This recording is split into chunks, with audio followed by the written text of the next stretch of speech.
To finish the series of reviews of these two beautiful sets, I just need to answer one question.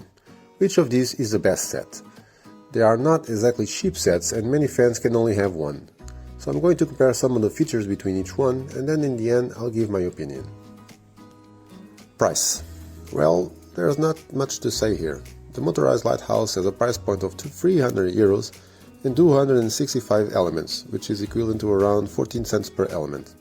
Even considering the electrical components, which cost around €60, plus the new Fresnel lens part, nothing is comparable to the A-frame cabin, which has more parts, 2082, and a much lower price point, €180. Construction and techniques. I would say this is a technical tie, as both have excellent construction techniques and both provide good moments of leisure during the assembly process.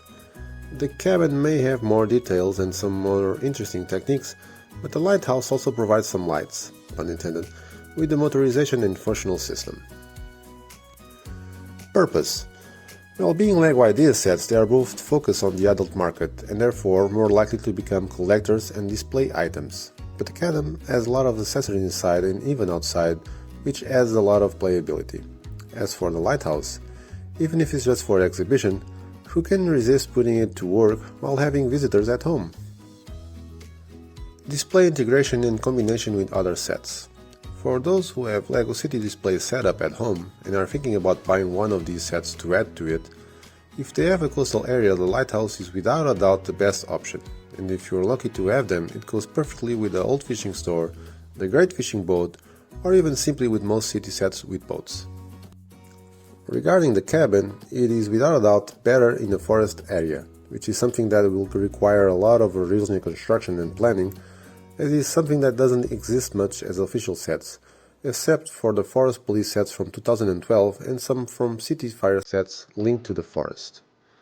Some fans converted the set into a model for Winter Village, which is still a good option. However, I think the dimensions are a bit large for that. Parts.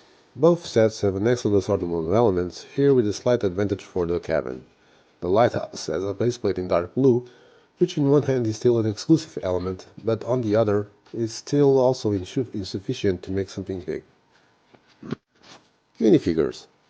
Here it will depend on your use. The cabin has twice as many figures, 4, more generic and simple. The Lighthouse only has 2, but very specific to the theme and with more exclusive elements. Conclusion. At first glance, the obvious choice will be the cabin. Taking into account the financial situation of the world today, the price factor has a huge influence on the decisions we make in relation to the hobby. And truth be told, the set is really good in terms of construction. However, and this is my opinion, the Lighthouse, apart from the price, is in no way behind, and quite the opposite. For me, it is a more iconic model and one that attracts attention in any city or even when displayed at any room. If you have the opportunity to purchase it with discounts, don't hesitate. And you, which one do you prefer? Thank you LEGO and Alan for sending the set for review. Opinions on it are my own. And don't forget, play well.